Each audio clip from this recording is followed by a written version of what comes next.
Hi, I'm Dr. Nick Begich, and today we're going to be producing the second in a series of videos, the Earth Rising series. Today's video is on new technologies and the impact on human affairs. We're going to give updates on HAARP, we're going to talk about cell phones, privacy, and underwater sonars as the four major topics of the day. Lots of information is in front of us. It's going to be a day full of new information and things that we believe you can carry on to your friends, political leaders, and really change the way we see the world. This is my home in Alaska. Where I live, I travel a lot, move around the country a lot, but this is the place where the action is for Dr. Nick Begich. And come on into my library and let's take a look at these issues and see what we can do to change the world.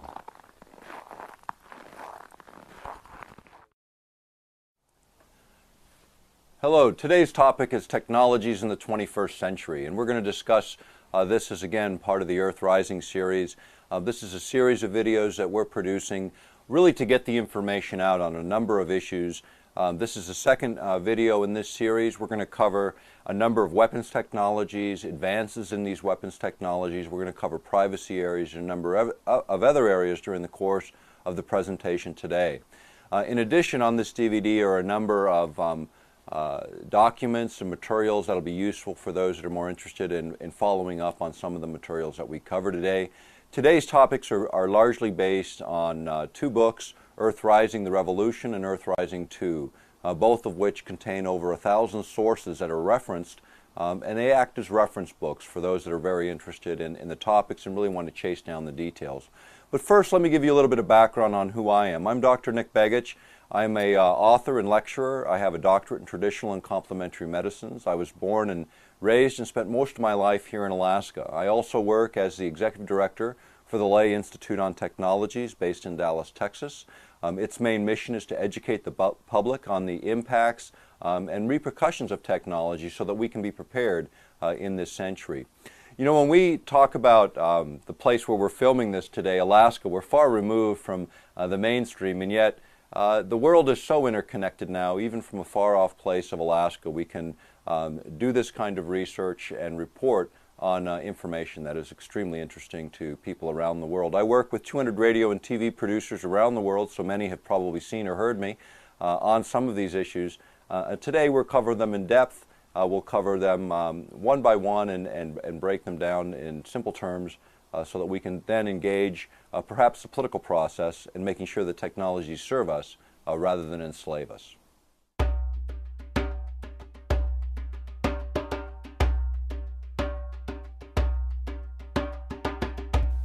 The first topic today that we want to cover is updates on the HAARP story, the High Frequency Active Auroral Research Project, which many people are familiar with. This project initially was a joint effort of the Air Force and Navy to build large radio transmitters here in Alaska. These transmitters would occupy a huge area. Initially it was 48 antennae in the array. These are antennas that are 72 feet tall, have a cross dipole, so across the top you'll see this type of a shape. These are about 70 feet across. There's 48 in the array. Eventually, at the end of this coming summer of 2005, we'll be seeing 180 antennae in the array, and eventually the full array will be 360 antennae. The idea between these radio frequency generators is to focus radio frequency energy in a much different way than most of us think about radio frequency energy coming off of an antenna, if we think of it at all. But when you think about it, think about the energy looking like a funnel, and the narrow end of that funnel at the antenna itself, and then spreading out or becoming less concentrated, less dense the further you get away from the broadcast antenna itself. This is why radio and TV, the further you get away from the antennas themselves, the weaker the signal, because it spreads out. The energy becomes very, very less, significantly less concentrated over distance. With the HAARP array, the way this works is each antenna is fired in a unique sequence that creates sort of a corkscrewing motion called cyclotron resonance, where the energy is actually forced into a relatively small area and then concentrated many miles above the Earth's surface. In this case, the intent is to activate an area called the ionosphere that's about 30 miles above the Earth's surface, extending several hundred miles out from there. So the military in the mid-90s built what's called a developmental prototype here in Alaska to test a number of weapons applications. And I'll just go through those quickly just for review for those that are not familiar with the subject. Essentially what the Navy and Air Force wanted to do initially was look at over-the-horizon radar effects. By being able to use two arrays, two antenna fields, one based just north of Fairbanks in the Poker Flats rocket range area, they're able to create almost a mirror-like effect where they send the energy up to the ionosphere, this very high layer. They create what is called a cold plasma, or a plasma layer of energy that actually can be moved like a mirror can be moved for bouncing a second signal coming off the main HAARP array into this mirror, bouncing across the horizon or around the horizon of the Earth for detecting incoming objects. Now the unique thing about this particular device is it will not only look at objects at very high elevations like intercontinental ballistic missiles, but it will also look for those cruise missile objects, so things coming in at very low elevations. So it can catch the very low and the very high elevations, and it can also catch them all the way in. Old over-the-horizon radar technology would distort the image as it became closer and closer to the actual an array. So that's the first application the military is particularly interested in. Another application which is pretty interesting for several different reasons. You know, when you go back to the original companies that started this project, it was a company called Arco Power Technologies, Inc., which was a subsidiary of Atlantic Richfield, one of the largest oil and gas companies at that time operating in Alaska. They sold that subsidiary to E-Systems, which is a military contractor, a large military contractor based in Washington, D.C., who later sold it to Raytheon, who later sold it to British Aerospace, which now controls that technology. But in the course of that, one of the things that they had talked about was what's called earth-penetrating tomography. This is the idea of sending a signal up into the ionosphere, oscillating that signal off the ionosphere, which actually causes that layer 30 miles above the Earth's surface to begin to vibrate in harmony with the signal on the ground, causing it to act as a giant broadcast antenna, sending that signal back down to the Earth, and it passes through the Earth and sea in the form of an ELF, an extremely low frequency signal, a very long wavelength that efficiently passes through the Earth, and that can be used for a number of things, including earth-penetrating tomography, the idea of looking into the Earth, or in plain language, it would be like, by comparison, X-raying the Earth, or looking into the Earth for underground mineral layers, underground shelters, nuclear facilities, and the like. It can also be used for communicating with submarines, because submarines, when they're at depth, you cannot communicate with them with short wavelengths like microwave communications. They don't penetrate deep enough. You need a very long wavelength. The way these were created and have been created in the present and the past have been with very large antennas, 14 to 26 miles long, buried in locations like Wisconsin, Michigan, down on the Aleutian chain, and in other locations around the world. But avoiding having to have these extremely long antennas to create this effect, you can actually alter the ionosphere in a way that it acts as the broadcast antenna, a virtual broadcast antenna covering perhaps as much as 1,000 miles when activated in this way. Earth-penetrating tomography for minerals exploration is pretty interesting, and you can see why Arco Power Technologies would have been interested in that particular use. The other consideration there is the efficiency of earth-penetrating tomography. Back in 1995, it became a congressional mandate that in order for HAARP to get additional funding in '96 and successor years, they had to prove this concept, which actually was done. The following year, a test was run. This was run in cooperation with the University of Maryland. A scientist by the name of Dr. Papadopoulos was involved in that, and actually was filmed for a segment on BBC TV called a show called Horizons, where he actually documented and affirmed that the test was 99.9% accurate. In other words, they went in and looked at an old mining area where they knew the underground layout in terms of tunnels and mines, and they were able to, with that amount of precision, pinpoint the location of these existing shafts that they had already mapped.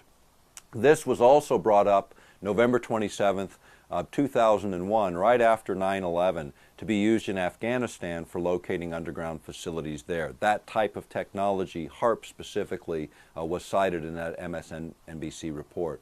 When you look at earth-penetrating tomography, another gentleman, Brooks Agnew, a specialist in this area, achieved the same thing, not using the potentially billions of watts of ineffective radiated power generated by HAARP, which is the upward goal of this project, 1 billion watts of power, but using 30 watts of power, less than half the energy in a standard light bulb in your living room. You know, that amount of energy, when Brooks Agnew used it for looking deep into the earth, he actually went around the country to 26 known drill locations where they had drilled oil wells, and he went with a company named Halliburton, who many know today for lots of other reasons. The bottom line was he again proved with 99% accuracy that you could actually distinguish not just the layers or the strata of the ground as you went down, but you could also determine where oil and gas was located and even the grade of oil in the ground based upon the readings that came back from these very, very low energy signals. Brooks' concern was much broader in terms of what could be triggered with earth-penetrating tomography. And one of the things that he noted was the effect of resonance, this idea of sending energy in, it harmonizes in a way that causes the energy actually to be more than the sum of the total. You know, it's like the old World War I stories where the armies were marching across wooden bridges in Europe, and some hours after they had marched across, the bridges would just collapse. And it was the rhythmic beat of the march across that bridge that set up essentially a vibration that eventually collapsed the entire structure. This idea of resonance, when applied to earth-penetrating tomography at very high power levels, causes concern for many scientists, including Brooks Agnew, because what he believes is possible is to trigger events within the Earth, geophysical events, earthquake, volcanic eruptions, the kinds of things that may already be on the edge of discharge, and with the right resonant energies added into the system, cause them to overload and actually fracture. In fact, it was William Cohen that actually made the statement regarding weapons of mass destruction and the idea of generating earthquakes artificially. And I'll pull a reference for that as we go through the day and talk about what exactly that means. When you think about the idea of disturbing the earth using artificial means, much of what the HAARP dialogue is about really is about that, either as a direct effect or a side effect during other applications. Another application, these early instruments, if you go way back in history, you have to go back to the former Soviet Union. They used to have a number of these transmitters back in the 70s, and they were actually called in those days, and by some still today, they were called ionospheric heaters, because they would literally heat an area of the ionosphere, causing that area to lift up. So what you would see is almost a column moving through the ionosphere that might be 200 miles in length, 30 miles across in diameter. And what happens when it shoves that ionosphere up? Lower atmosphere moves in to fill that space, altering pressure systems below and jet streams that might be moving in the vicinity. This is again a side effect from the military's perspective, because they looked at this application, this idea of pushing atmosphere to higher elevations than it normally would be, as an anti-satellite technology, because satellites in low orbit don't run into atmosphere where there's friction. When you have atmosphere in the way, friction is caused, heat is generated, and low orbiting satellites literally burn up. This is as a technology quite useful in that regard. The other area, and this comes out of Soviet research, and it came out of the Strategic Studies Institute actually in London that reported on this work, the idea of utilizing these kinds of instruments as for asteroids or incoming space debris. Because again, when things come in from space and they strike our atmosphere, they begin to burn up very rapidly. So most objects, as they hit our atmosphere, before they ever hit the Earth, they're long since dissipated. If you could take and move that atmosphere from 30 miles of distance to, say, 200 miles of distance, much larger objects could be broken up on their way back into our atmosphere. And this is one of the ideas that the Russians had kicked around in terms of this instrument. Other areas where it becomes useful.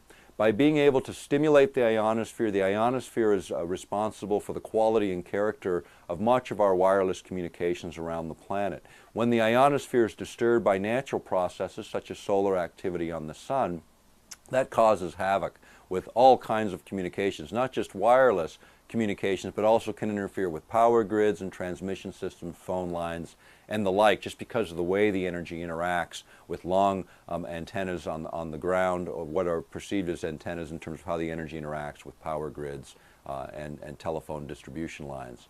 When you think about that in terms of military applications, this comes out as an area where the military is quite interested, because if you can artificially disturb the ionosphere in just a way that denies your adversaries access to their communication systems while still being able to carry a communication signal on those very signals that disrupt everyone else, it becomes highly advantageous. This is one of the very specific applications the military looks for with the HAARP facility.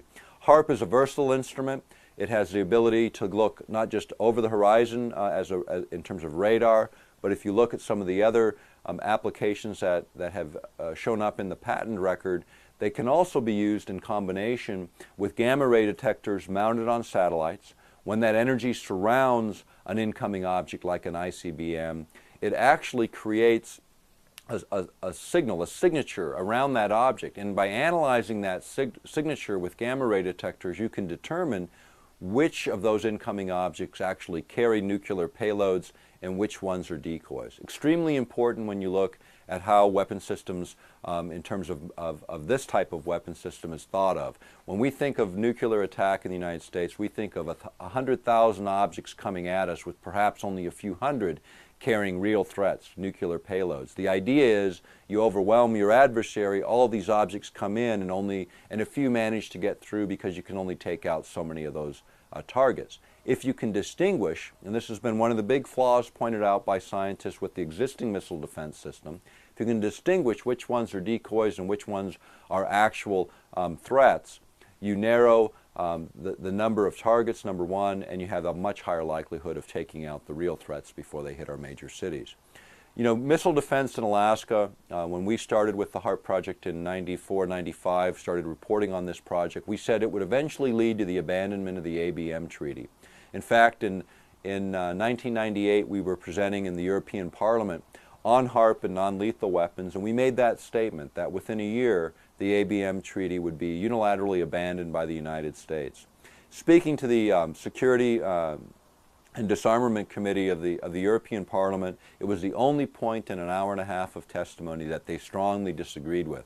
Yet it wasn't a year later, it was 9 months later, that our senior senator from Alaska, Ted Stevens, announced on the floor of the Congress, on the floor of the Senate, that we were abandoning the ABM Treaty on the basis that there was no Soviet Union and therefore there was no treaty. Highly disturbing to our traditional allies and the beginning of a significant change in our relationship with our traditional allies in Europe, because it was just a few months later that that action actually took place.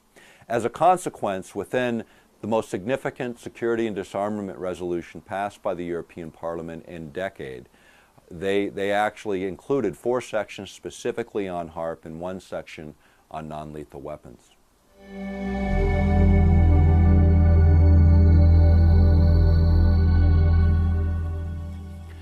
When the European Parliament acted on this particular issue, it was Resolution A4-0005/99.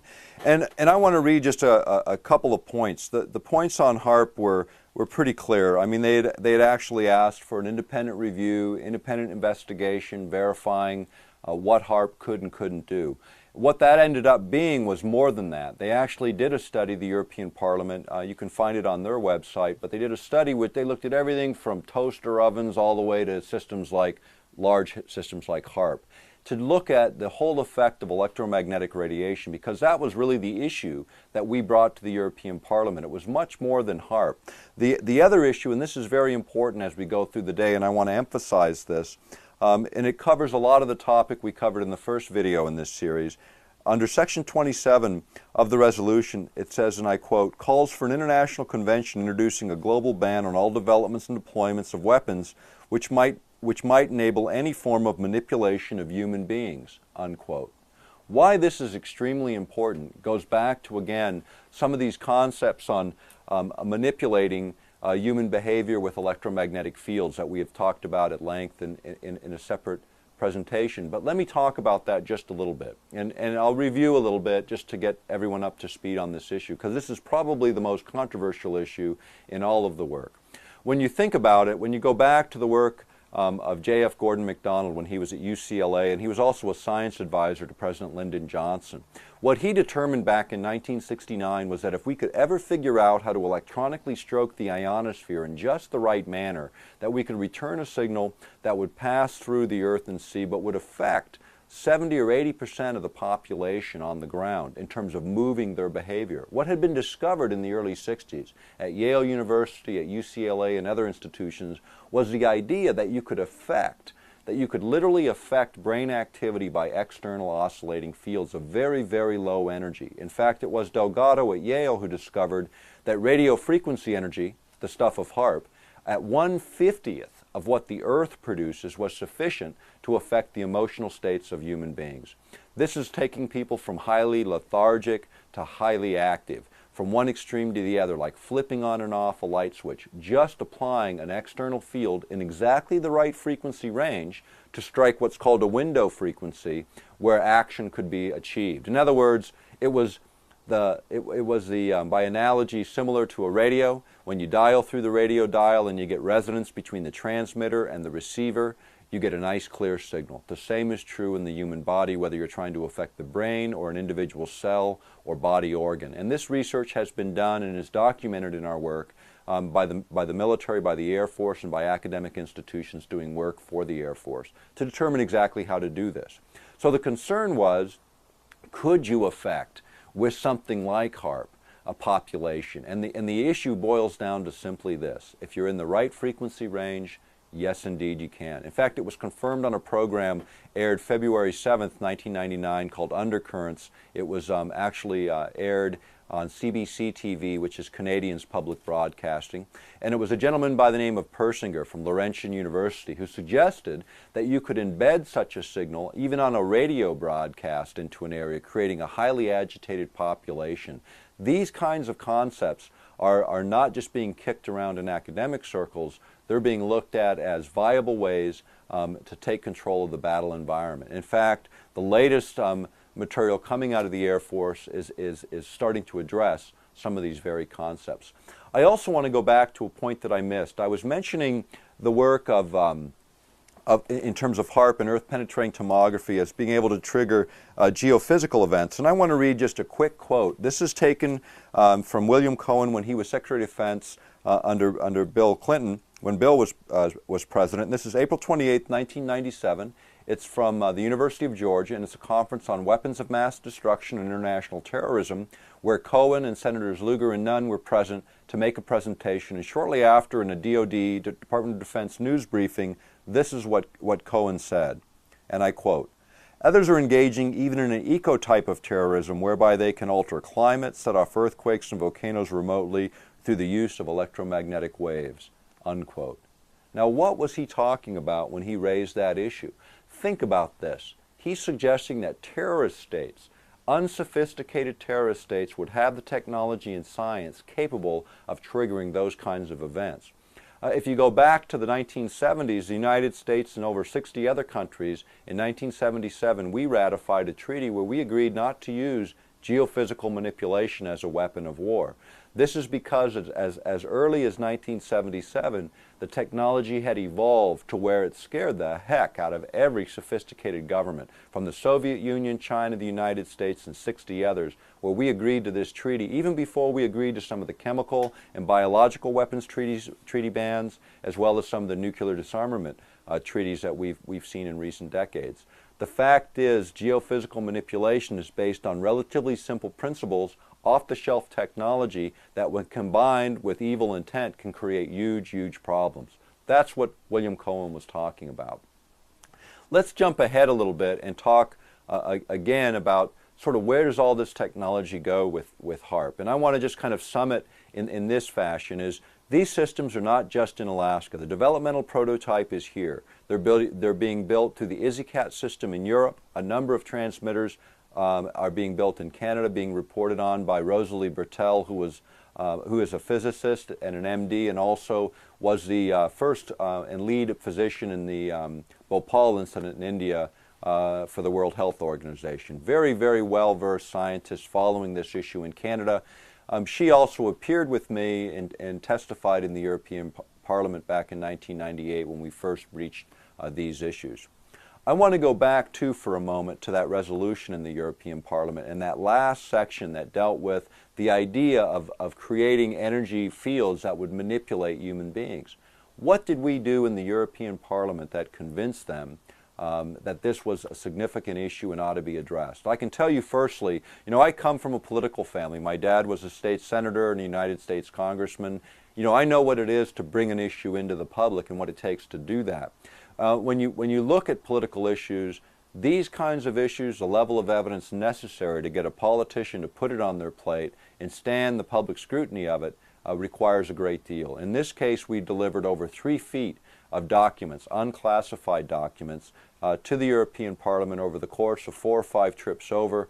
That's what eventually led to the hearing. And we demonstrated what was called an infrasound device, a device that would transfer sound information through an alternate system directly into the brain. The idea of being able to transfer sound directly into the brain is not something new or something obscure. In fact, there's over 3 dozen U.S. patents cited in Earth Rising the Revolution on this very topic. And the one most startling issue comes out of New World Vistas, Air and Space Power for the 21st Century. This is a science put together by the Science Advisory Board of the Air Force. And this is what it says, and I quote, "It would also appear possible to create high-fidelity speech in the human body, raising the possibility of covert suggestion and psychological direction. Thus, it may be possible to talk to selected adversaries in a fashion that would be most disturbing to them." Unquote. I would say so. I mean, think about this, the proverbial voice in the head. We demonstrated a version of that technology to the European Parliament in that hearing. And as a result, that section made it in. The idea of being able to artificially influence human behavior also shows up in another military document, and it's Low-Intensity Conflict in Modern Technology, produced in Maxwell Air Force Base. And this particular document actually talks about the idea of using energy fields for influencing human behavior in exactly this way. It also talks about the controversy surrounding this, because it's not the gross amount of energy, it's the frequency, it's the pulse rate, it's tuning it correctly that matters. The Marines actually came up with a device that made a lot of news a few years back, and it was a dish mounted on a Humvee. And the idea was it would create heat sensations in the surface of the skin for riot control purposes. What they didn't tell the public is the military had already, the Air Force, Navy, and others had already analyzed radio frequency energy that could be created by exactly this kind of system. And by altering the frequency, waveform, power density, or any number of other parameters, you could create much different effects. They had discovered that you could actually affect any of the organs of the body by hitting those specific resonant frequencies that were relevant for overriding our natural functions and causing them to be artificially affected. This type of technology you will see emerge as the leading technology in the 21st century. The idea of command and control and the idea of manipulating human behavior will become one of the areas where the United States and others will look for superiority in the battlefield. One of the other issues that starts to come up in the military literature, and this particular publication, this is Air Force Research Laboratories Technology. It's called Horizons. And this publication is pretty interesting. It's one of those obscure ones that not a lot of people read, but it gives you kind of an inside track on where the technology is going. And one of the issues, this is from June 2004, and it's on controlled effects. And these are effects not just to impact machinery or hardware or computers, but it actually the idea of affecting the ultimate system, the human being. And this is what it says. By studying and modeling the human brain and nervous system, the ability to mentally influence or confuse personnel is also possible. Through sensory deception, it may be possible to create synthetic images or holograms to confuse an individual's visual sense, or in a similar manner confuse his sense of sound, taste, touch, or smell.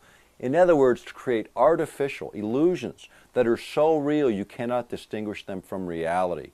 This type of technology, whether it's in the head or an external manifestation, both of which are being pursued actively by the military as one of the major areas of research in the 21st century. And this research didn't start in the 21st century. It goes back several decades. We track the evolution of the technology with over 100 source documents cited in our material that carries that simple evolution from the mind control of the Korean War to the kinds of controlled effects that the military is looking for in 2004 and beyond. The thing about all of this, when you think about these technologies and the invasiveness of these technologies, lots of people start to raise concerns.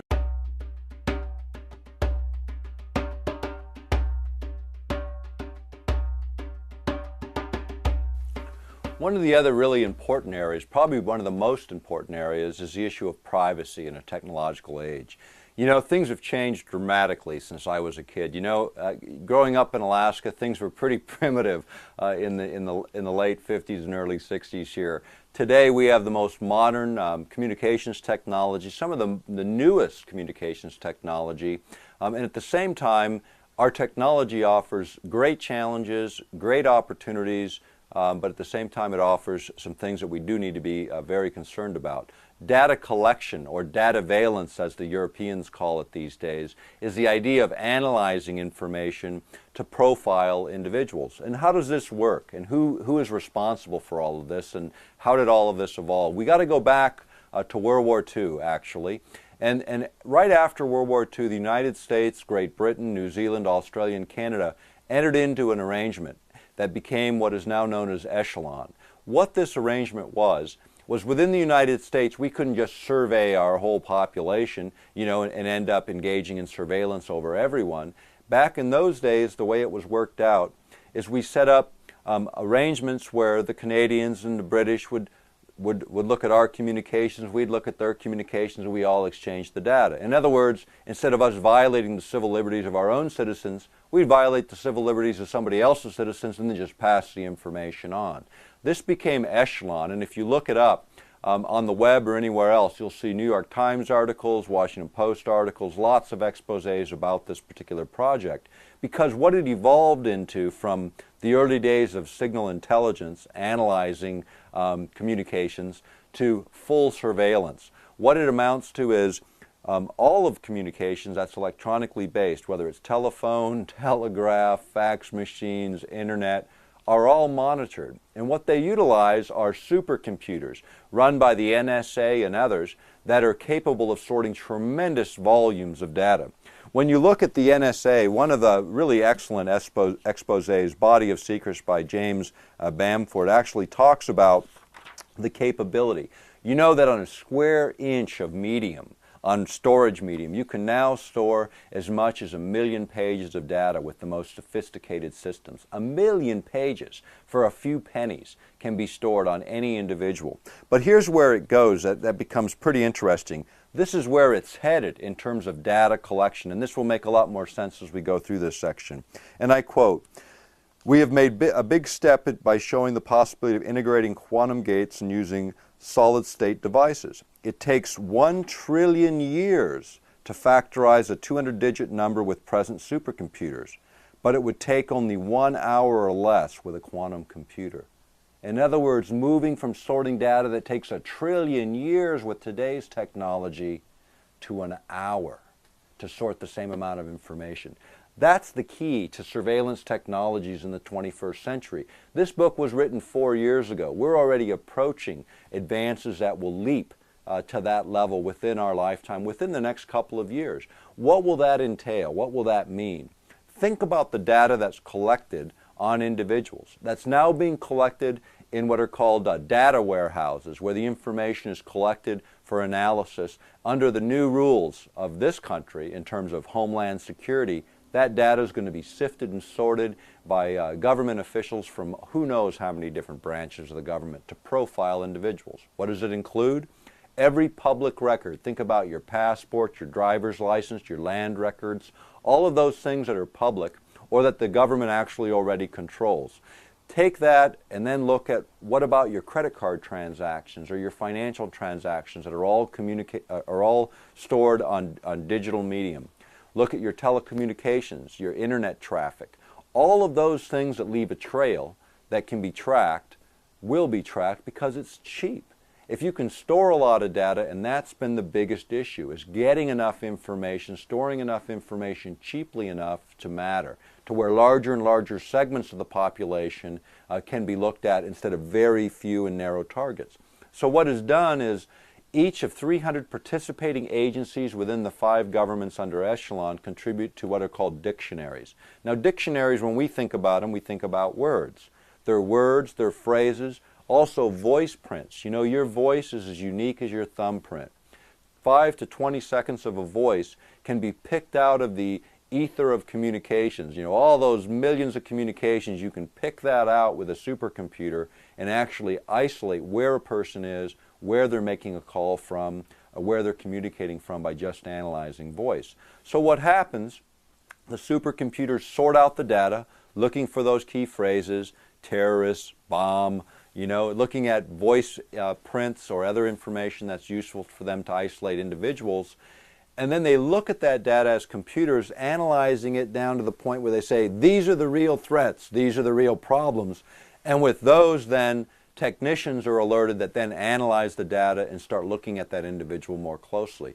When you consider the amount of information from medical records to all of it, it's tremendous. DNA banks, as a part of that, is becoming more and more useful in Europe, where you're seeing whole communities asked to give up their DNA in order to isolate and eliminate suspects from criminal cases. When you think of surveillance, you have to go way beyond the electronic communications, and something most people don't consider is the cell phone itself. You know that all cell phones now are required to have built into them GPS. This is a geographic positioning system, so you can locate where the person is when they make the call. Now, what is that useful for? They say it's for emergencies, so that if you discharge your phone and you're in an emergency situation, so they can find you. It's for your own protection, for your own safety. Let me tell you how it's been used in Switzerland, used in criminal investigations. They actually, a number of years ago, back in the late 90s, were storing that data. So they actually, on cell phones, stored who called and where you called, that basic information you see on your bill. What they didn't tell you is they were also storing at that time for 6 months where you were when you made the call, because they can figure that out using the antenna grid that actually facilitates cell phone communication, and using the built-in GPS systems. Even when you're not actively talking on the phone, the GPS can be used.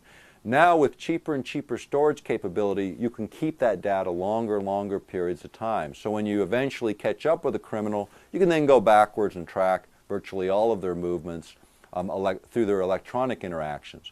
This is why the first thing Osama bin Laden did is dump the cell phones, dump the radios, dump all communications that could be monitored. And the way they caught many of these guys in the early days was by tracking those signals. When you think about GPS as one component, another major issue that people are just starting to talk about, it's shown up in Technology Review, which is MIT's technology journal, an excellent journal for looking at trends and directions of technology. One of the big issues that they came out with was implantable technology. They actually developed a medical implant that could be ingested in the body. It's the size of the first digit on an American dime, a 10-cent piece. You're talking about a millimeter, perhaps 1.5 millimeters in diameter. This medical device can be used for very complex information, in terms of monitoring an individual. How would this be used, and how might it be used? The idea of implantable technologies, people have looked at that and go, no, we don't want any part of that. That's not anything that we want to see in the United States. In fact, the military looked at that. The U.S. Army War College, in this document, The Revolution of Military Affairs and Conflicts Short of War, actually explored this concept in the late 1980s. The idea of implant technologies, the idea of being able to create what are called EMP weapons, weapons that create a surge of energy that can knock out, say, the avionics on an aircraft, causing an aircraft to crash. One of the things that this document had laid out was the idea that The American public would never accept in 1989 technologies that were either implantable for tracking movements, and where they thought these might be useful and where that document says they might be useful are for military personnel going into the battlefield. Now, if I were a military person and I were in a battle environment, I might want this implant. Let me tell you why. If I were wandering through the battlefield and I got captured, with great deal of precision they could locate me. Within 3 feet they could find me. So that might be useful. The other things that it can track these days, these implantable technologies since '89, are things like stress levels, breathing, heart rate, all of your stress levels, so they can not only assess where you are within a battle environment, but what level of agitation or stress a number of troops are in. So you're not just tracking hardware now, you can track human beings. These are used, actually, the Attorney General's office in the government of Mexico, in a recent article that published locally and in the New York Times, they've actually implanted a couple hundred of their top folks with implantable technologies for tracking their movements throughout their daily lives. This is a technology that first will be used on prisoners, because right now they use ankle bracelets. They're a little bit inconvenient. It'll be used in other environments. For instance, right now they're talking about the elderly, people that are losing their mental faculties, that kind of wander off, and being able to find those folks. They've also been using this type of technology for identifying pets for years. The thing about those are you got to get your pet captured by the dog pound, and then they scan them and they can actually tell who the owner is, and they have a certain amount of data based on this signal. And those particular implants are about the size of a grain of rice. The whole idea of implantable technology, as the military at the U.S. Army War College takes it one step further, and they suggest that business travelers that travel abroad should be implanted with this technology for our own safety once again. Not that they would turn them on unless there was some major problem, but the world is a volatile world, and their suggestion is this is for our own good and our own protection. Most Americans resisted this up until 9/11. When we wrote Earth Rising, the Revolution, it was written as a warning, covering these subjects and suggesting that at the right moment that these issues would in fact become much more accepted by the American public. What did the U.S. Army War College say? In 1989, in the Revolution, Military Affairs and Conflict Short of War, they suggested that if you had enough fear in the public, that we would accept these technologies. And they said that the American public would resist them, that these did not meet the standard of American values. Now, for me, as an American, my position would be if the Army made the observation it didn't line up with American values, that's where the action stops. Because the military or any other branch of the government isn't there to impose values on us, but to reflect our values to the rest of the world. This is exactly upside down in the think tanks around the United States when military planners start to look at how do you create an environment of fear so they can introduce their next invasive weapons technology. And what did they suggest? 2 things in 1989 that would create the environment where this could happen: international terrorism and international drug trafficking.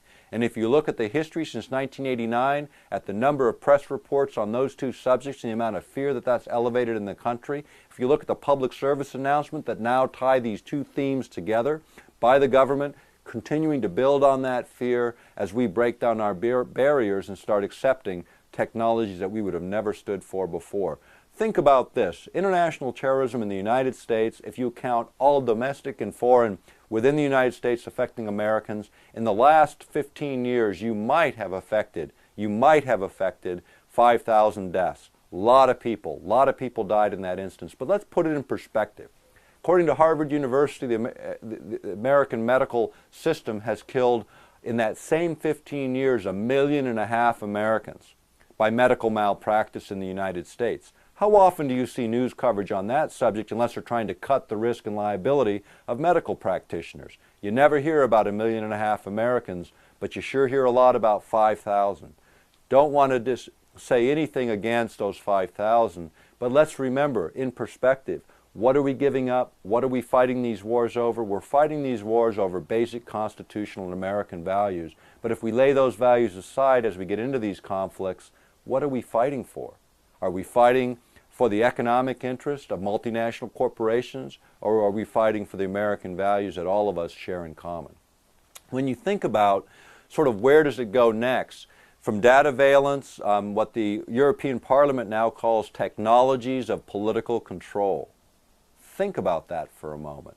That whole concept, as it's being posed by policymakers in Europe, is the idea that technology is being used to mold and shape public opinion in a dramatic way different from the past. When you can analyze all of the data about an individual, you start to get very clear ability to message that individual for specific outcomes. Let me give you another example. When you go into the grocery store or any of the department stores now and you buy something using discount cards or credit cards, you know, those goods are tracked to you. You know what you bought.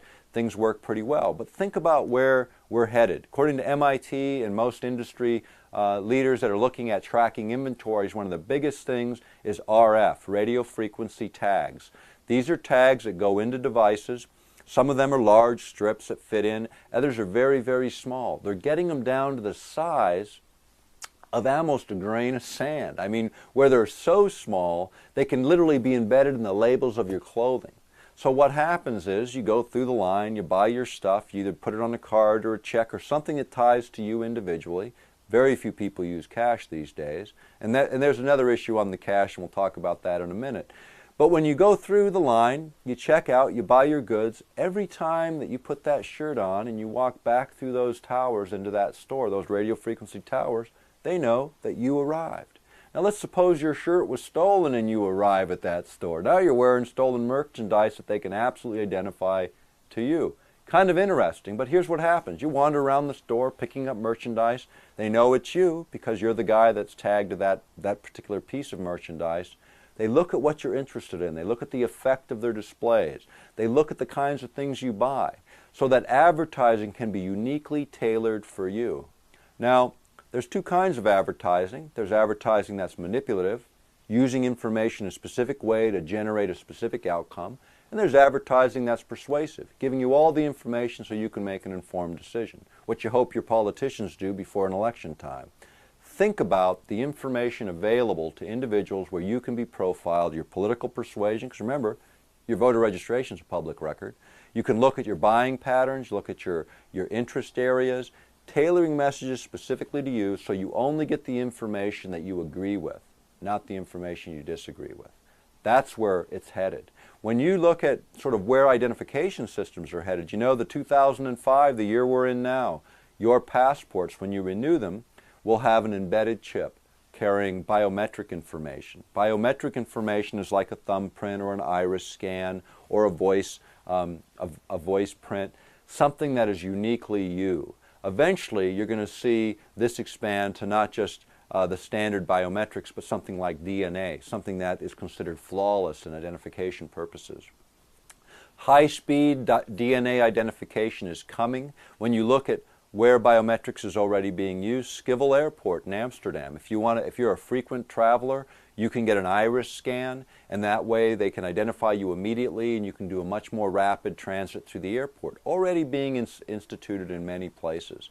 In fact, in some areas in the United States, they were talking about instituting a program, and this program was basically the Trusted Flyer program is what they were going to call it, so that you would give up some biological information about you, some biometric information about you, so you could be uniquely identified always. And the idea of the trusted traveler, so if you don't sign up, I guess you're the untrusted traveler, which is what is done by implication. The word games played to force people into these patterns of acceptance of the new rules are exactly what works against our individual freedoms and liberties. When you think about implantable technologies, if you look at the currency out today, you see a little bitty strip of mylar material put into that currency. They are looking at changing that as the technologies get cheaper and cheaper to produce to actually embedding an RF chip within currency where it can be sewn literally into the fabric.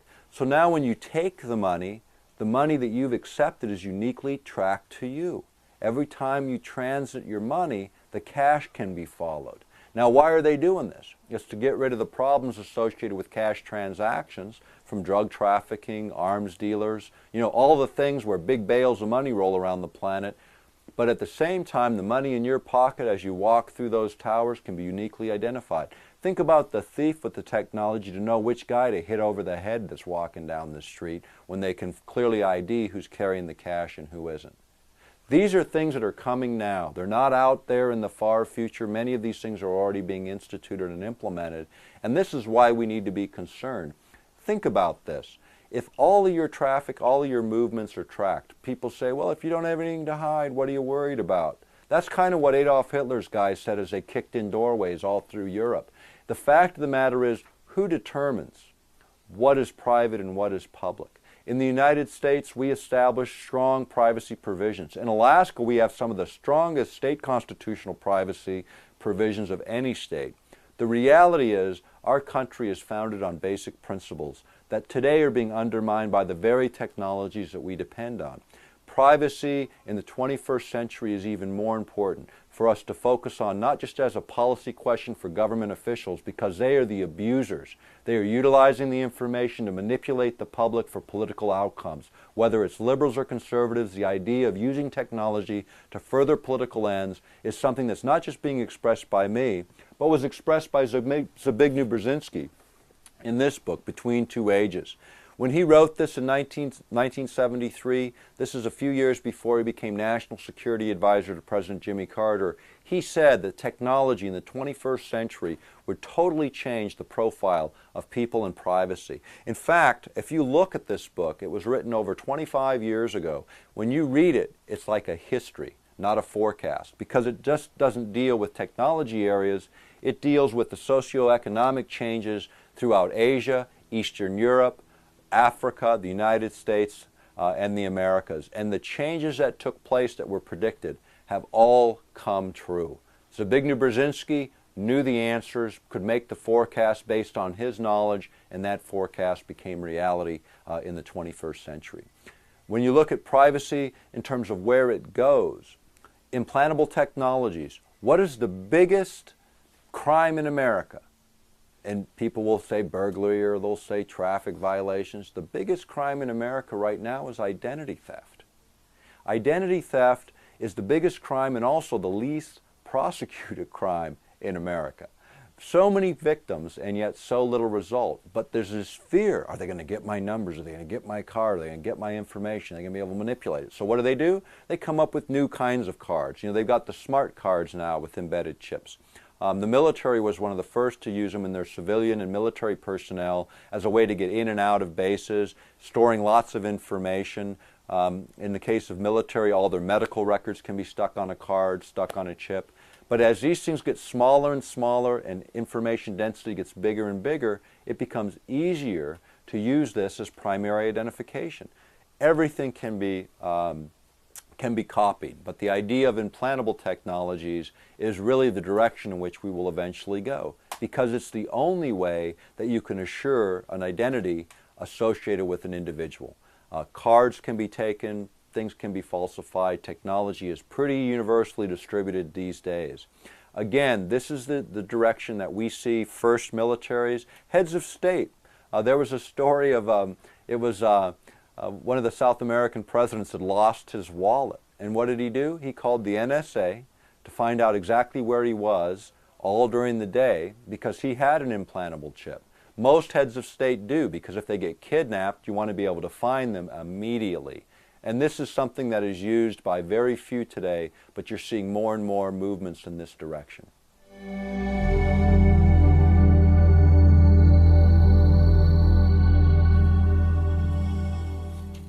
Again, kind of talking about privacy, you know, I'm talking really rapidly, and I know I'm giving you a lot of information. The important things to remember is all of the information I'm giving you is material derived from academic studies, major press reports, academic studies, military records. Each of the footnotes associated with those are in both books, Earth Rising, The Revolution, and Earth Rising 2. But some of the areas that we've touched on just briefly. Let's look at a couple of these things. National identification cards is one of them. You know, this is an article from November 24th, 2004, and it's the British headed towards a national ID card. Initially, it'll be a card form. Eventually it will include a microcircuit because they're easy and they're cheap and they're positive IDs. And then later, implantable technologies is where people are believing this is going. You know, the most surveyed society in the world right now are the British. You can't go anywhere in the metropolitan area of London without being on video and audio surveillance everywhere. They have men sitting back and women sitting back in rooms that are filled with as many as 100 different screens. Now, they don't watch 100 or 150 screens at once. This is how it works. Computer systems have been developed to actually interpret body movements. So when someone's slugging someone, the computer says, oh, there's a fight going on. It draws the operator's attention to that screen, so they pay attention, they dispatch the police. Or say a gunshot is fired. With the audio systems they have, they can now triangulate where that gunshot, where that sound originated, and dispatch police to that area. Now the idea is, and many people say, well, that makes me feel safe when I'm walking around the city. The problem is your presumption of privacy. If you're having a conversation with your wife, talking about the intimate details of the night before, you might be on tape. You might be entertaining some technician in a closet somewhere. You know, what is a presumption of privacy, and what should be the public's response to any time you walk out your front door, that whatever you are and whatever you're doing is open to the public? I don't think so, and I don't think that's the kind of world most of us want to live in. Yet that's the kind of world being created in much of the world today.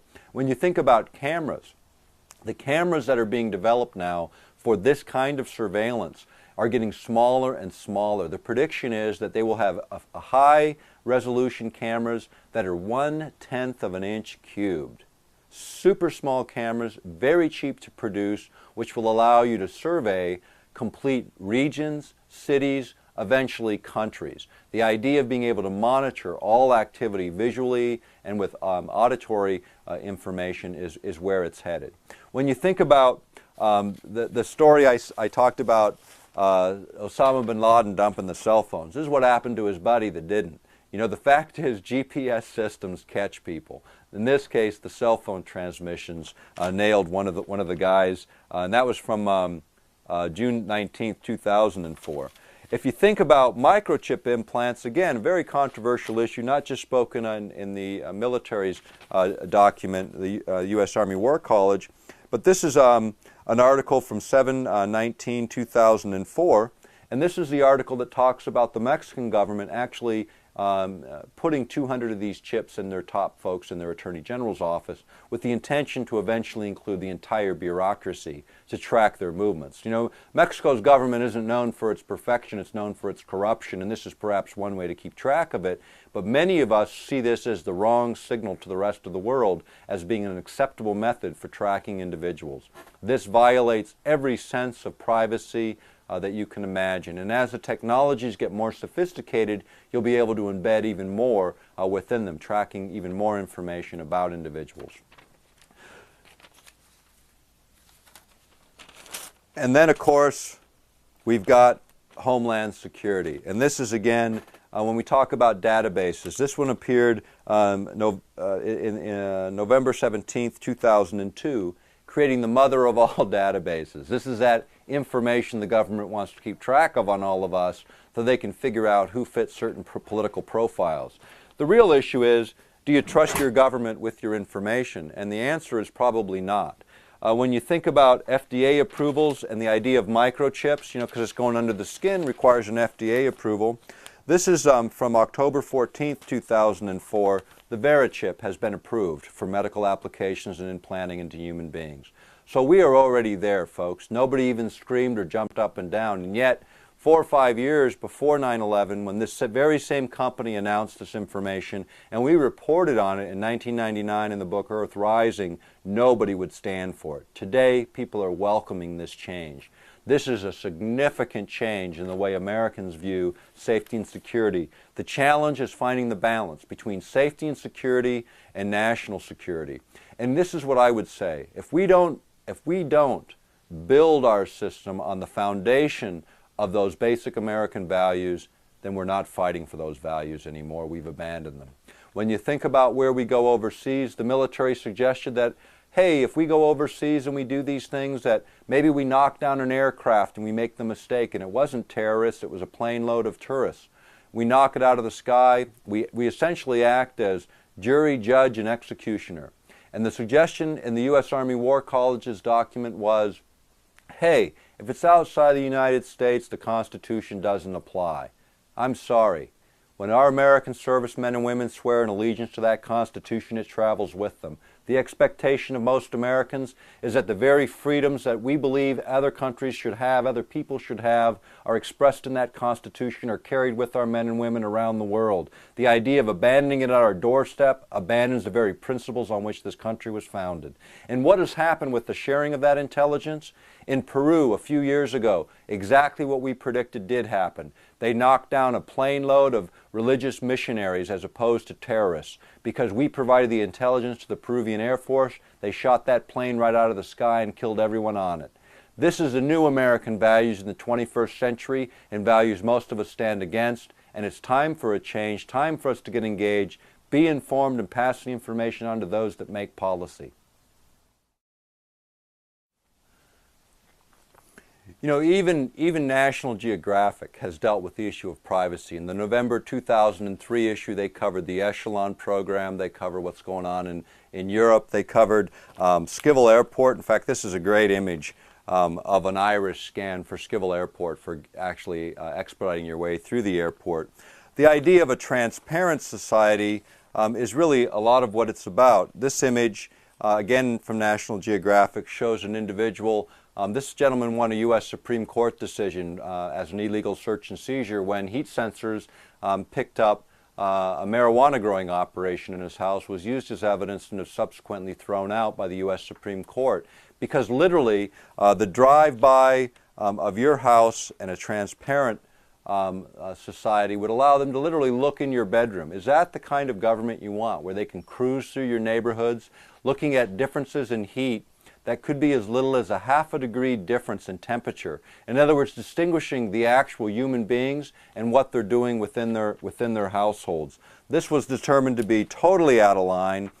For borders, on the other hand, you know, this technology might be good. This is, again, National Geographic showing a border crossing using this type of instrument for actually detecting illegal immigration.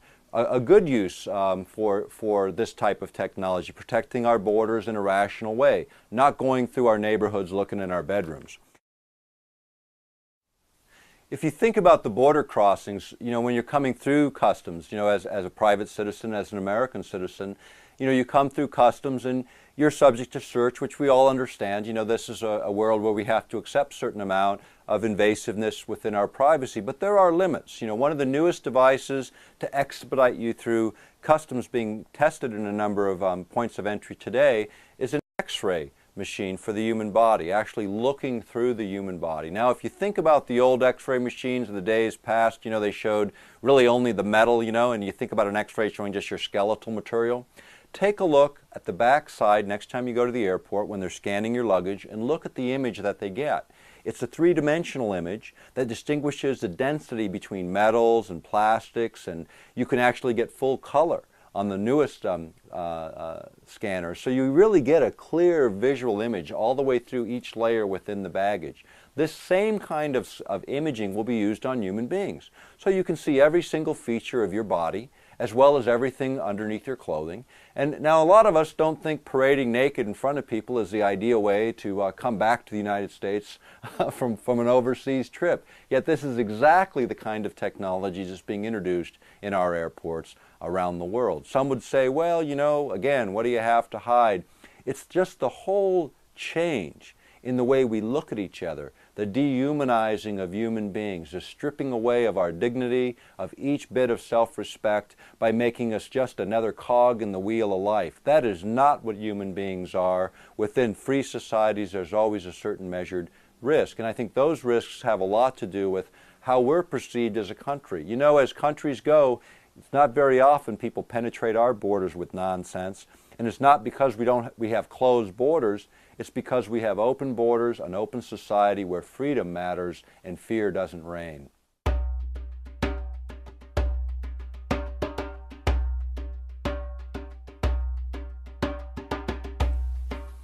I next want to cover the issue of cell phones just briefly. You know, cell phones we've talked a little about in the course of the privacy section on this DVD.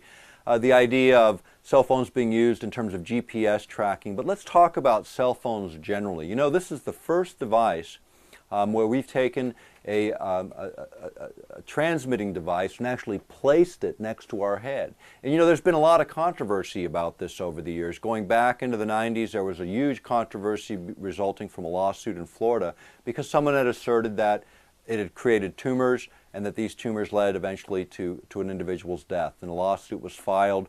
That caused a great deal of controversy in terms of the Congress because the Congress was interested in this issue. They wanted it investigated thoroughly. So they went out and they looked at the technology and they went to Motorola, one of the leaders in the field, and they insisted that Motorola spend $25 million of their money doing a 5-year study to find out what the safety of cell phones really is. And as a result of this, they hired a guy named Dr. Carlo, and I'm looking for his book. We'll find it in a few minutes. Cell phones, this is it. He came out after the study was announced, and the interesting thing was Motorola, here's a top-notch scientist, puts together an incredible report. Motorola, as soon as the report's issued, goes out in their public pronouncements all over the world and said, everything is good, everything is safe.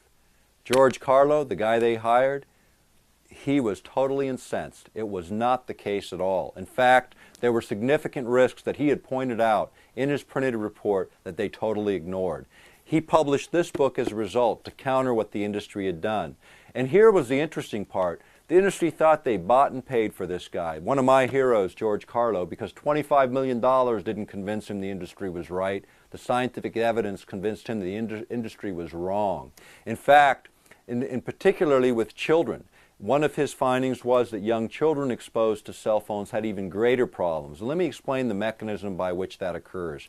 What George Carlo determined was the skull thickness that actually keeps the microwave radiation, the radiation coming off of a cell phone, from penetrating the body. In a 5-year-old, 400%, 4 times as much energy enters the soft tissue, passes through the skull and enters the brain in a small child than an adult. In a 10-year-old, it's 200% more than an adult. The other issue that comes in is the effect on DNA. And what Carlo determined and others determined from research is that perhaps the heating, the actual heating of tissue, caused a change in the blood-brain barrier, caused a change in the way that DNA repaired itself. And so when Carlo started looking at the whole issue, he began to look at the brain itself and what was going on within the DNA and within the brain, and he determined that the mechanisms for tumor formation may very well be the fact that DNA doesn't repair itself rapidly enough, causing tumor formation. Consequence of that is huge problems. And where will these problems surface? They'll surface primarily in people that use them with lots of hours, lots of time during the day. Now, it's important to note that cell phones have been around long enough now to get some pretty good analyses. In the book Earth Rising 2, we actually took a chapter dedicated to this area, used over 90 source documents, including huge European studies that involved by as many as 15,000 people that use cell phones every day.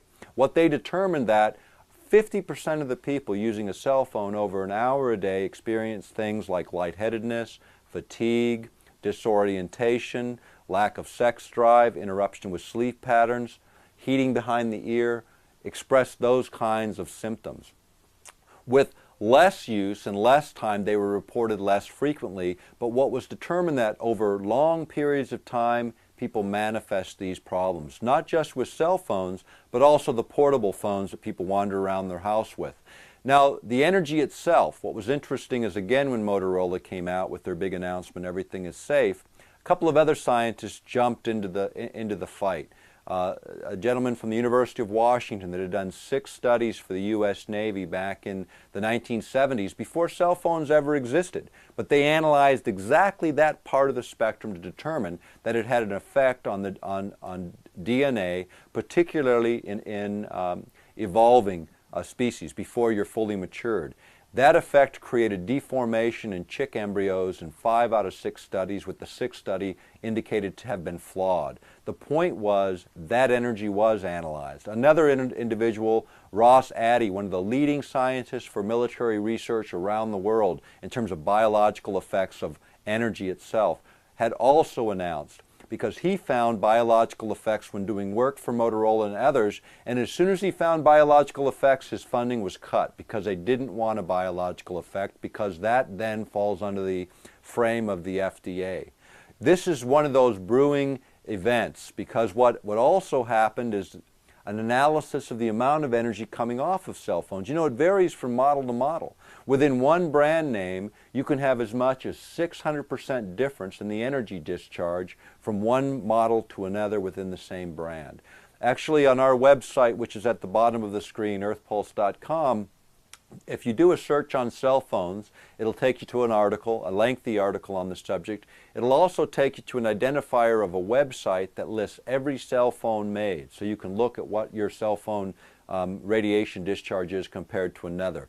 The best thing people can do is select the right phone in the first place, get the lowest energy discharging phone you can find. The other interesting thing is, since the study was announced, over a dozen U.S. patents have been filed by major cell phone manufacturers still claiming they're safe, that make them even safer. And I think that's a good thing. I mean, the fact that it's shifting and changing. But it is a little bit late in the game, because what you're going to see is, if you thought the tobacco lawsuits were something, wait till you see what happens with this, especially third-party lawsuits where employers are insisting their employees, as a condition of employment, use that cell phone, making them liable under workers' compensation laws and other laws once the evidence starts to mount. Already, articles are appearing in the papers again in 2004 and 2005, indicating that tumor growth, once discounted, is now coming back into play, because, in fact, tumor formation can be stimulated and is stimulated by cell phones. One of the standard answers that people go to is, well, let's avoid the problem. Let's go with the cell phone that has the ear jack, and then we just mount the phone down here on our belt. Nice idea, except for one problem. You have even more soft tissue around this area, so the energy actually penetrates, affecting the internal organs, which can be as devastating as affecting the brain in terms of tumor formation. The best answer is put your cell phone next to you and use the speaker cell phones, the ones you can hold away from your head, away from your body, because the way the energy works, if you're just a foot away, the energy discharge drops tremendously. In fact, most of us would agree that it's probably pretty harmless once you get that energy away from your head and body. Speaker phones, better option. Cell phones aren't going away, but we can certainly make them safer. Better circuit design, better insulation, better antenna design, less energy consumption, which means less energy going into the body. All these things have to do with the technology. The better phones already integrate that technology. The cheap phones don't. Pay attention to what you use, because these appliances are not going away. In fact, the wireless world will surround us in a sea of soup of electromagnetic fields, many of which over time will be shown to have increased stress levels and do the very things that many of us in the health fields are concerned about. Cell phones are a great tool, but they need to be used in proportion. Young children, as they're still developing, incredibly risky. In fact, in Great Britain, where and in Europe generally, where they utilize what's called the precautionary principle, which says you don't wait till you have 3 studies to say that you're right. The first studies come out, and you let the public know, so the public can be informed and make prudent decisions. Precautionary principle. In the United States, we wait for the absolute proof. Let me give you an example of how that kind of works. The way scientific research works is you prove something once, then you have to prove it a second time, then you prove it a third time, and then you start to get to the point where you say, okay, this is a scientific fact. It'd be kind of like stepping off of a railroad trestle into an ongoing train and getting run over the first time. Stepping back as a scientist saying, well, geez, walking in front of, the theory is, if you walk in front of a train, you'll get killed. So you try it 3 times. Precautionary principle says, you don't walk in front of the train because logic tells you it's probably not a good idea, but in the event that you did, you certainly apply what you've learned the next time you step across a railroad track. The same is true with cell phones. Enough precautions have been issued, by non-industry supported scientists and the biggest industry supported scientists that all of us should pay attention. In Europe they are, and in the US we lag behind. Young children should not have these instruments at all, and adults should use them sparingly, or at least make sure the instruments we use are the best instruments built. Now, it's not just me or the scientists saying it. This came from Swiss Re Insurance. This is a company that is used by other insurance companies to assess risk before they start underwriting insurance policies. You know, Lloyd's of London won't write an insurance policy for cell phone use as a risk factor because they see it as one of those looming things that could wipe their industry out. In fact, I'll read a quote. In the worst case, the insurance industry would be confronted with claims amounting to some tens of billions of dollars.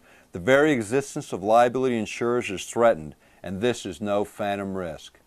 This document was put together, electrosmog, a phantom risk, and it didn't just deal with cell phones, it dealt with this whole soup of energy. And what the leading industry experts are saying in Switzerland and where they make decisions about insurance underwriting is, don't write the risks for electrosmog because it'll wipe the industry out someday. Precautionary principle, the mounting scientific evidence has already told the insurance industry, don't bet wrong. But every one of us aren't given any of that information, and we bet wrong every day. The fact is, this is again where technology, when industry pushes technology forward without the kinds of constraints that allow us to know technology is safe. And it's changed a lot. You know, technology, when you think about it, from the invention of the wheel to where we are today, is going to double in the next 12 months. All of the technology invented is going to double in 12 months. That's how rapidly things are changing. It used to go when you had a theory and then you put it into a practical application, in other words, a product that somebody could actually use. You might have 50 years between theory and product. Then in the 70s it shrunk, you might have 10 or 15 years between theory and product. Today you have days and months between theory and product. Because the way technology is driven, you can create short runs, large runs, you can produce just about anything, anywhere, very, very easily. This is what's changed it. So you don't get the chance to test things in the marketplace. You introduce them to the marketplace, and the test bed is the population that consumes products. We're seeing this in a number of fields affecting us both in terms of the chemicals and chemical compounds we introduce to the environment that are creating huge problems for us now we didn't anticipate before. But electrosmog, electromagnetic fields as a source of concern is new for the mainstream but is decades old in the scientific debate. And that debate is weighing in and suggesting that these very subtle fields have tremendous effects. Becker's work, an excellent writer, wrote Cross Currents and the Body Electric, both superb pieces of work, where energy is looked at as the source of problems and also looked at potential sources of solutions, which we covered in the first video in this series. The idea that energy itself can be used to heal or can be used to damage is something that science understands.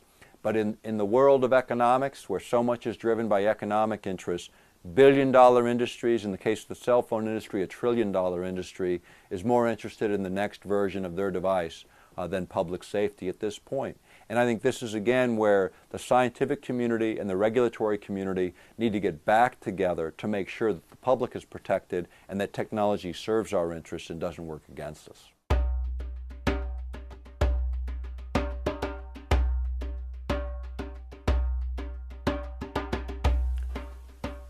The next topic I want to cover is the underwater sonars, which have gotten quite a bit of controversy over the last few years.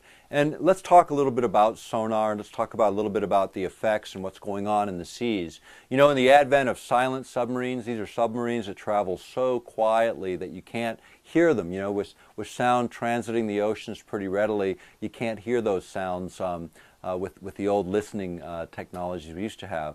We developed active sonars, low-frequency active sonars, which actually send a signal out that can then be bounced off of an object, and using sonobuoys scattered around the seas be able to pick out and be able to track those submarines wherever they might go.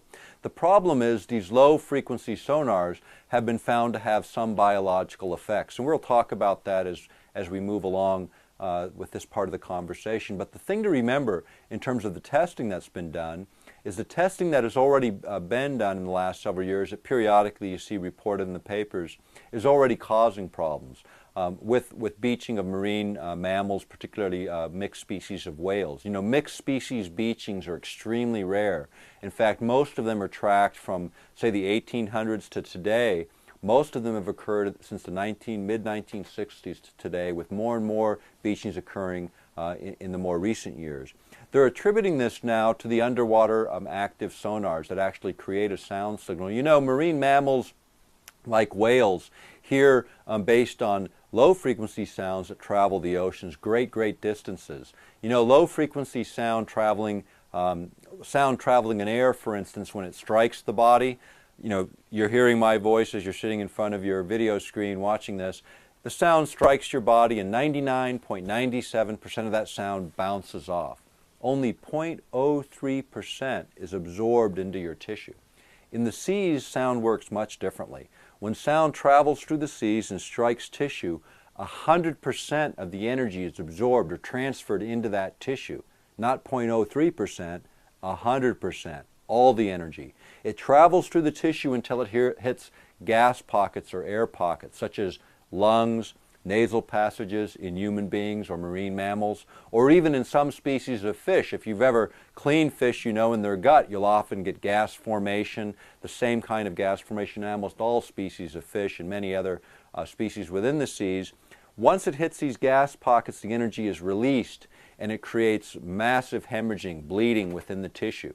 What you have then is the animal's surface, and you have the same kind of symptoms that you would get from, say, the bends, from coming up from too far deep into the seas, coming to the surface rapidly. You get all of this hemorrhaging within the body caused by the changes in pressure. It's those changes in pressure by sound waves passing through the tissue, hitting then the soft tissue. It also affects the hearing. It would be the equivalent of me taking a megaphone and sticking it next to your head on full volume and blasting it. That's what's happening in the seas. And the way the sound energy travels in the seas is much differently than in air. You know, in air, the sound dissipates pretty rapidly with distance, and before you know it, you can't hear anything a few blocks away if someone's hollering at you. In the seas, it gets trapped. Sound waves get trapped because in the oceans, temperature varies with depth. The deeper you go, the colder it goes. You also have differences in salt retention within the water, salt absorption. So you have different densities of salt and temperatures of water, which cause sound waves to get trapped in a layer in the oceans. It gets trapped and it bounces within that layer all the way across the seas, traveling thousands of miles. Just in the same way, by analogy, a radio wave between the Earth and the ionosphere is bounced around the Earth, which is what allows shortwave to get around the planet so you can hear radio on the other side of the world. The same kind of mechanism within the seas allows sound to transit. The recent tsunami in the Indian Ocean, you know, when this occurred, you know, the story goes that all these animals, you know, ran for cover way before the wave ever struck the land. The reason being is that sound wave travels up to four times faster than the sea wave. So this low frequency sound comes through the ground in the ocean, striking the land way before the sea wave. The animals that are sensitive to low frequency sounds, like elephants, and the story goes all the other animals watch the elephants leave, the birds go, and everybody else is watching the birds. Before you know it, the parade out of harm's way happens and animals respond and they move. Certain tribal groups within the Pacific islands and the islands that were affected that have a history of watching animals actually made the observations, moved to higher ground, and were perfectly safe, whereas other cultures that didn't have that same sensitivity, weren't paying attention to the natural cues, were wiped out.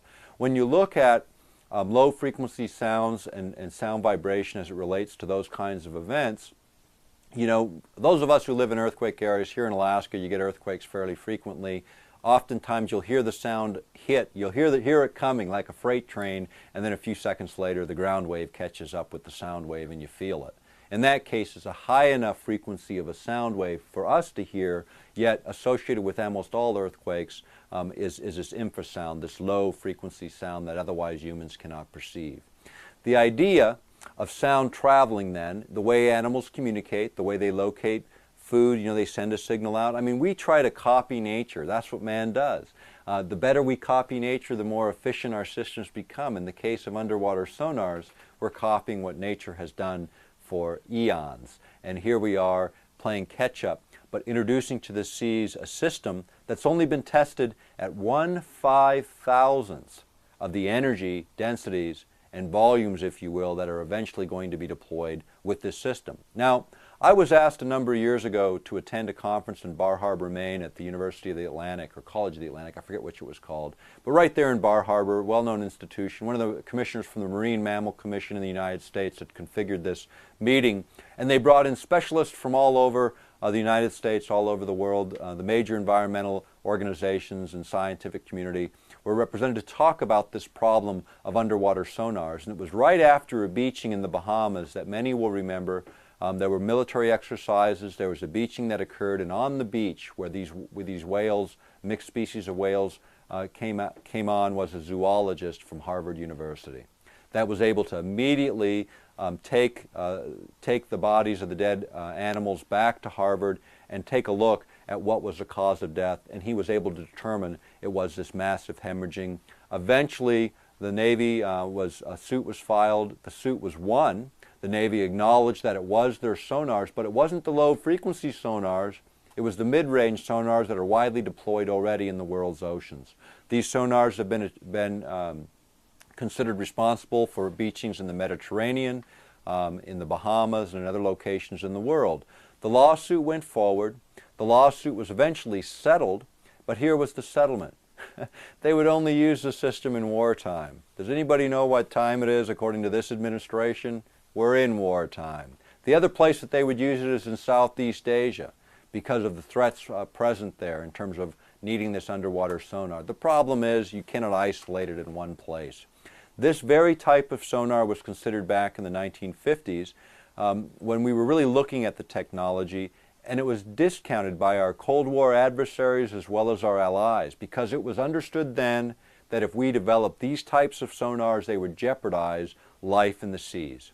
Not just marine mammals or human beings who happen to might be swimming in the oceans and also be affected in a similar fashion, but all species that have gas pockets within their physical form, either in the digestive tract or otherwise, would be so affected, potentially wiping out a significant portion of sea life, having a huge impact on the entire ecosystem of the planet. Yet, the program's moving forward, not just in the United States, but with our traditional adversaries as well. The problem is, it's not the only technology that could be used to solve the underlying problem of silent submarines. There are other technologies being evolved that would very easily accomplish that without the risk to the seas. Again, because it gets not a lot of coverage, doesn't get a lot of news coverage, it doesn't really get dealt with. In Earth Rising 2, we took a chapter dedicated to this. We sent it to acoustical engineers, scientists that we met at this large conference. Because here I was in this conference talking about marine mammals, and I asked the presenter, the person that brought us all there, I said, why did you want me there? And it was, the reason that she gave was, Marcia Green said, look, it's about the whole issue of electromagnetic fields and energy itself as being an environmental concern. There is no regulation of sound in the seas, and there's very little understanding of energy interactions with biological material, living organisms, and human beings. And this is where the handoff to the environmental community that she was facilitating, so these issues would become more mainstreamed. This was the first time the environmental community globally started to look at energy interactions as fundamentally important in looking at total global effects. So underwater sonars, we're going to continue to hear about. Lawsuit is settled. The problem has not gone away. In fact, under the new Homeland Security rules, more work is being done in these areas to advance security in the country, this time at the expense of the oceans. These are not the only areas of concern. We've talked today a little bit about HAARP and sort of the threats in the air. We've talked a little bit about the threats on land. We've talked about personal privacy and cell phones, and covered a number of diverse technologically interesting areas. We've missed a lot along the way, but we've covered a lot of material, and for the purposes of this DVD, I think we've given a good summation of the major issues. As we go through the series and continue to produce this series, we'll take on other issues. Climate change is the subject of the next DVD that we'll be producing. And we'll be taking a look at that from angles that perhaps most people have not really considered.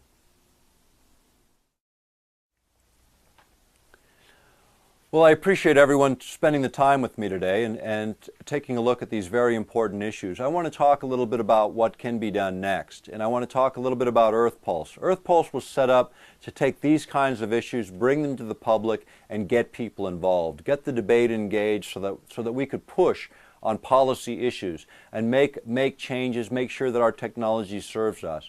What we've done very carefully in all of our work, we footnote everything. I mean, we've talked about a few references in the course of this dialogue today, but the real references exist in our published work.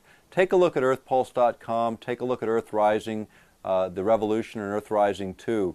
They're available through most book distribution outlets throughout the country. Get that information in your libraries, get it to your political leadership. It provides a great base and source material for people to make good decisions in the future. Those are sort of political actions that we can do, but you know, on all of these issues, it may not be these issues that are important to you, but everyone has issues of importance. What I suggest to folks is engage the process. Recognize that we exist in an organic internet, much different than the internet of the wireless world today. Human beings throughout the world are doing things to make changes and to make a difference. Some things are considered small, some things are large, and my experience is there are no small things. There's only action taken or action avoided. Do something. Take the issue that you care about, put it on a piece of paper, and write something down that might take you 10 minutes a month. Whether it's writing a letter to the editor, having a conversation with a friend, or calling your congressman. Put it in where you put your bills each month, and at the end of the month when you're looking at your bills, do one thing positive at the end of that day. Spend 10 minutes on the issue that's important to you and try and make a change in the world. The other area where I'm getting very involved, and we're just beginning the work, is with the Lay Foundation on Technologies. This is being set up as a 501c3, a nonprofit. It can't deal with political issues, so it doesn't. But it does deal with public information on technologies. Dorothy Lay, one of the heirs to Henry Lay, who was the founder of Lay Potato Chips and later merged it with Frito-Lay and subsequently with PepsiCo, has actually funded this project to do a couple of things. One, to take all of the information that we've developed over the years, the data that we've developed, the archives we've developed, so we can get those live on the internet. In 2005, we expect to bring the first 500 records in a bibliographical index on these topics and other topics, as well as abstracts, written summaries of what each of those articles are, available on the internet for folks to access, whether you're a layperson doing research or whether you're a political leader doing work to change the law. This will provide you the base of information necessary to make informed decisions and to pass information on. There's a lot of work that's going to be done over the next few years, and we need your help to accomplish that. Get involved, contact Earth Pulse at the numbers that are on the screen and at our address on the screen. Get in touch with us, put in a little bit of time to make some change, and let's make this world a better world that we can all live in and be proud of.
up on some of the materials that we cover today.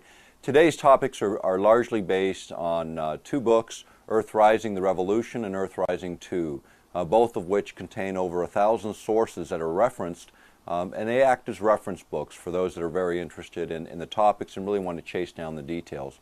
But first, let me give you a little bit of background on who I am. I'm Dr. Nick Begich. I'm an author and lecturer. I have a doctorate in traditional and complementary medicines. I was born and raised and spent most of my life here in Alaska. I also work as the executive director for the Lay Institute on Technologies based in Dallas, Texas.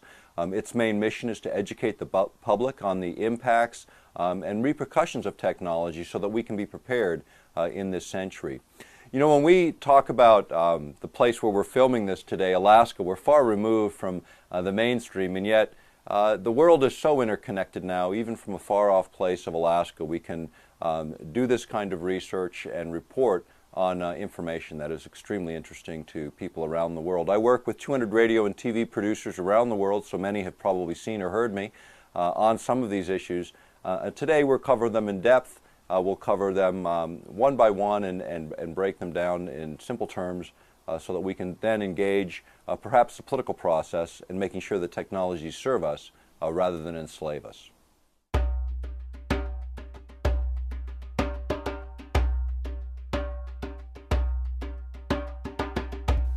The first topic today that we want to cover is updates on the HAARP story, the High Frequency Active Auroral Research Project, which many people are familiar with. This project initially was a joint effort of the Air Force and Navy to build large radio transmitters here in Alaska.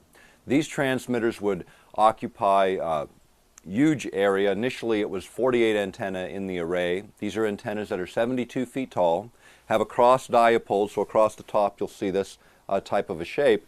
These are about 70 feet across. There's 48 in the array. Eventually, at the end of this coming summer of 2005, we'll be seeing 180 antennae in the array, and eventually the full array will be 360 antennae. The idea between these radio frequency generators is to focus radio frequency energy in a much different way than most of us think about radio frequency energy coming off of an antenna. If we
Hi, I'm Dr. Nick Begich, and today we're going to be producing the second in a series of videos, the Earth Rising series. Today's video is on new technologies and the impact on human affairs. We're going to give updates on HAARP, we're going to talk about cell phones, privacy, and underwater sonars as the four major topics of the day. Lots of information is in front of us. It's going to be a day full of new information and things that we believe you can carry on to your friends, political leaders, and really change the way we see the world.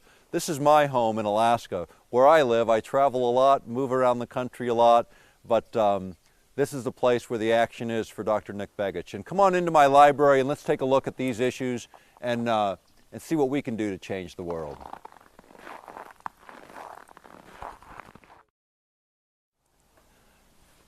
Hello, today's topic is technologies in the 21st century, and we're going to discuss this as, again, part of the Earth Rising series. This is a series of videos that we're producing really to get the information out on a number of issues. This is the second video in this series. We're going to cover a number of weapons technologies, advances in these weapons technologies. We're going to cover privacy areas and a number of other areas during the course of the presentation today.